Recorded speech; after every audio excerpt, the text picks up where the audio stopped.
ఏకదంతం మహాకాయం తప్తకాంచన విశాలాక్షం వందేహం గణనాయకం. మన చిన్నుపాటి Indo American school of pharmacy వారి తరపున అందరికీ వినాయక చవితి శుభాకాంక్షలు. పార్వతీ పరమేశ్వరుడు కుమారుడైన విజ్ఞాని అధిపతి అయిన వినాయకుని పుట్టినరోజు సందర్భంగా మనం ఈ వినాయక చవితిని జరుపుకుంటాం. మనం ఏ కార్యం ముందుగా తలపెట్టినా వినాయకుడిని మొదటిగా పూజిస్తాం. ముల్లోకాలలో ఎంతో మంది దేవుళ్ళు ఉన్నారు. అయినప్పటికీ వినాయకుని మాత్రమే విజ్ఞానానికి అధిపతిగా ఎందుకు ఎంచుకున్నాం? నీకేమైనా తెలుసా? నాకు ఒక కథ తెలుసు, నీకు చెప్పనా? చెప్పు.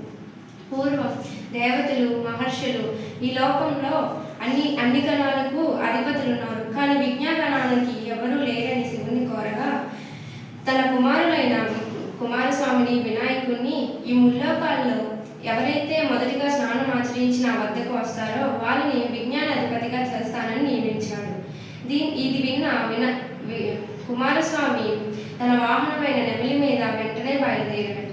మూషిక వాహనమైన వినాయకుడు ఏం చేయాలో తెలియక ఎదురుగా ఉన్న తల్లిదండ్రులను చూసి నమస్కరించి తల్లిదండ్రులను పూజిస్తూ ప్రదక్షిణ మొదలుపెట్టాడు.